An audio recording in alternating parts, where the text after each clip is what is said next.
elk, they're my favorite things to hunt. They're hard work. Elk are a whole different beast, but they're amazing. It's gonna be a long one. With the sweat, getting cold.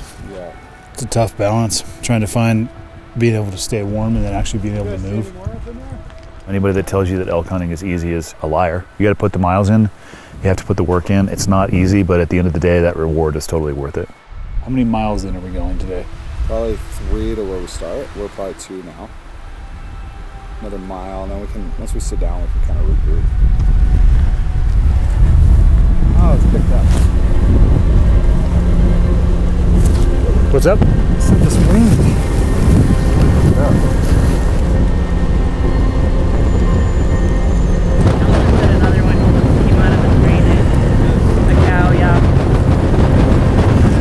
This wind just isn't shootable though. I don't even know what you would hold for a wind like this. This is crazy. Yeah. This is gonna be a rough walkout. We're gonna rally it back, boys.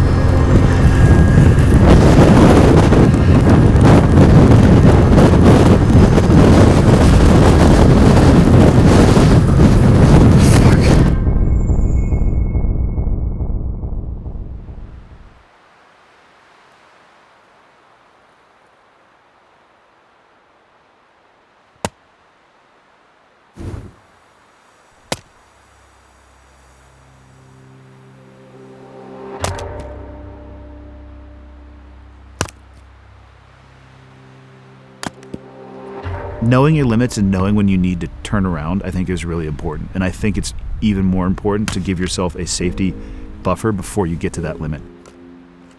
Almost all survival situations are avoidable.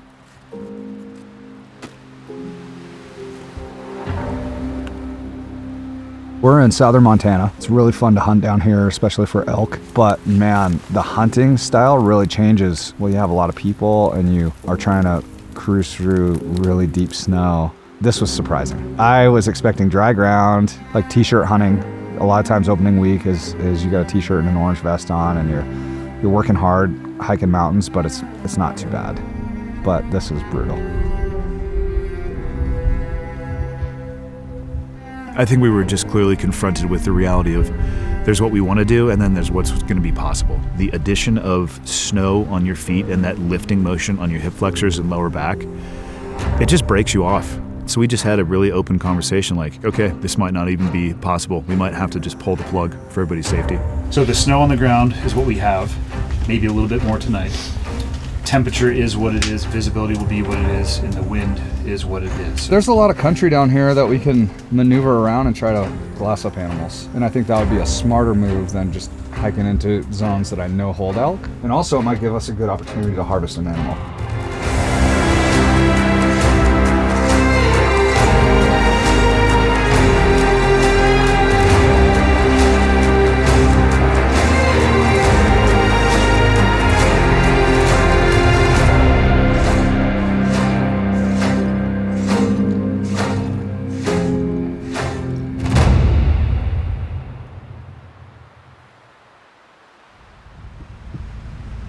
What we decided is we would stay in the area and try to identify or locate animals first via vehicles.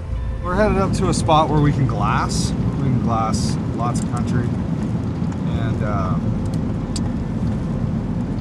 and try to catch some elk moving from their feeding zone to their bedding zone. And it's been a successful tactic of mine in the past, and hopefully we can see something moving.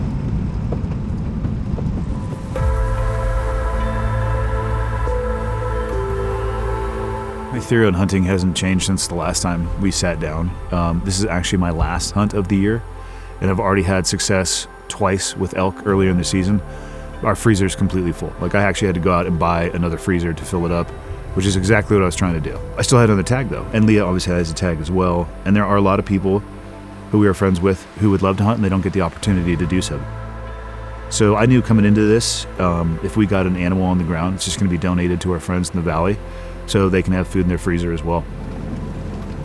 So I'm wondering about these ones that went up to our right. Those are elk tracks right there. What up? There's some elk way out there on that hillside. Oh yeah, I see them. And they're super fresh. So Yeah, they're way the fuck up there. Like we're talking miles.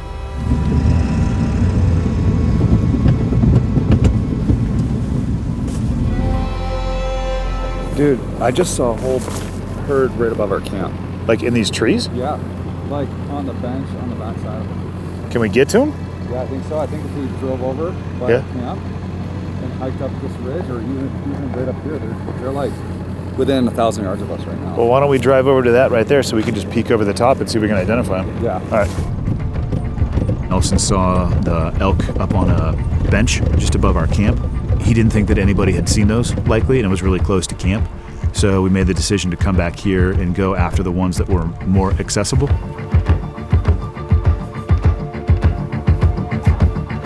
We weren't seeing sign, and that was one of the conversations we had the previous night. Like, we're not going to just cover terrain unless we know where we're going.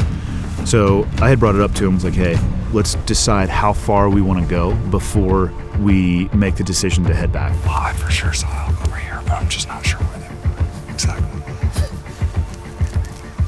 I saw them. It was the second part of the sentence that was awesome. They're just feeding it. Over here. I saw 3 of them. There's a little bit inch over. He had identified a ridgeline that he wanted to see over the top of, and we were kind of working up the natural terrain to get to the vantage where we could see over when he stopped, and he had seen a couple of cows on a hillside in the sun, shaded a little bit from the wind. There's one bedded looking at us. Terrain couldn't have been better for us. You know, we had that little hillside in between us. We were able to low crawl up, get set up. You guys were all ready to get set up, and it's game time from there. See the one standing? We're gonna have to get up on this ridge line. Stay down.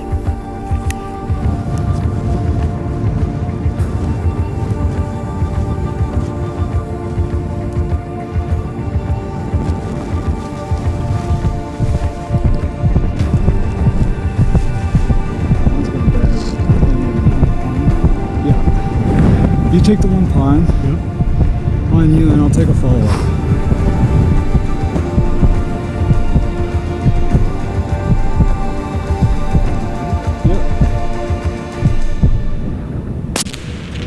Just over the top.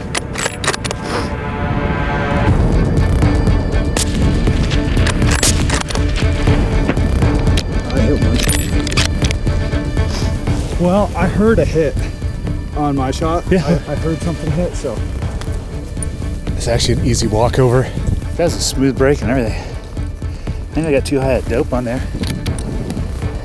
I'd say we got at least one. I broke the first shot there, and it went right over the top of the back.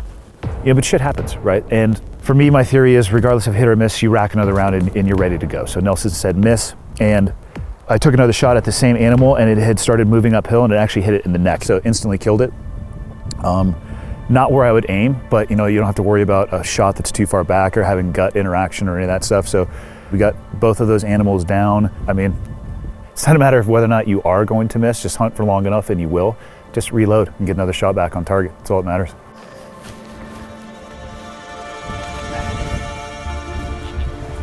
So are you donating this one, Andy? Yeah. Yeah, I legitimately don't have room in the freezer.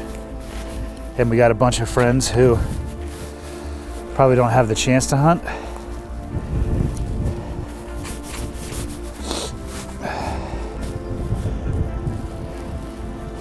So you get to have all the fun and then hook people up. A whitetail deer is like a large-sized dog, like a Great Dane.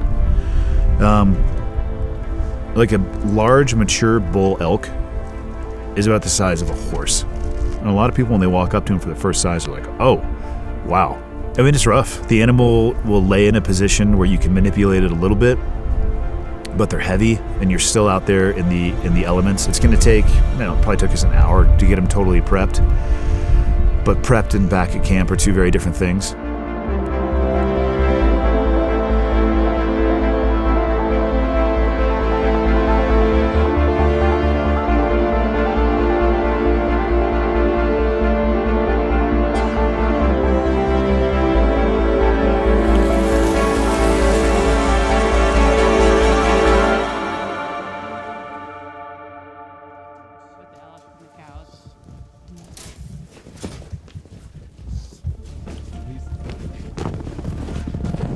So again, it comes back down to the limits you want to set for yourself. Could we hike around in these conditions again and try to repeat what we did yesterday? We absolutely could. Is that the right call though, based off of the conditions, how everybody's body is feeling just off of the first 2 days? Probably not. Looking at the weather, we likely need to get out of here today if we're going to. That doesn't necessarily stop the hunting, but that's kind of the anchoring decision point that we're going to base all of the rest of it off of. The crew, everybody's pretty worn out from carrying 2 elk out of the mountains. They were pretty brutal packs. So we're gonna go into another district that has, with our general deer tag, we're able to harvest a buck or a doe. So hopefully Leah can shoot a buck. We'll likely see more elk and we can put a stock on another, hopefully bull. Like 14 miles away, they look like micro elk. I couldn't even tell if it was a deer or an elk. They're on the move up. Yep. Well, there are roads over there. Let's, I was gonna say, let's creep along. yeah, let's see what at the bottom it looks like. So this ridge right here, this close one. Yep. Above it in the Sagebrush. sun, Yeah. they're mid mountain. One's a bull. Both bulls. Oh yeah. We are on super limited time here too. Okay. We got an hour.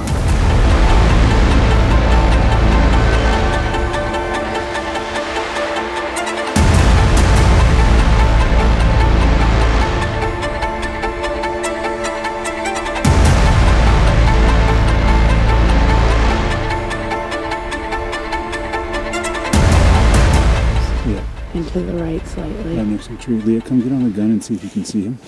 I got you already dialed for right where he is. Yeah. I see him. He's coming out. Yeah. There he is. So go off safe. Thumb forward. Here he comes. It's okay. I want you to aim halfway to his back leg. Go ahead and fire a shot. Reload. It's okay. He stopped there. He stopped. Take your time. He's in the trees. He's right there in the trees he came out of. The cow is in the open to the left of him Oh, if you want to shoot at her. Well, that's what we have a shot on, and we have limited light. Yeah. Okay. Okay, go ahead. Hi. I think we're getting close to shooting light. It's okay. Let's call it, guys. Yeah, I don't have a headlamp either. Got one. All right, I'm gonna start moving while we can still see. You're aware of what you're doing, you know, and you put the miles in, you put the work in, and it's cool to be able to get in range to strike an animal that wouldn't want you to be there. The harder it is, the more challenging it is. I think the more that it sticks with you, the more of an impression it leaves on you. I look back in my life and, you know, the things that have been given to me for free probably have the least amount of value in my life. Good job. And the ones that I've worked the hardest for are the ones that I care the most about. It should be hard. I hope that it's hard. Last year we were successful hunting, you know, and this year we were successful hunting as well. But do some research on the actual odds of a general elk tag in a general district, and on average it's going to take people 10 years to harvest an elk. You got to put the miles in, you have to put the work in. It's not easy, but at the end of the day, that reward is totally worth it.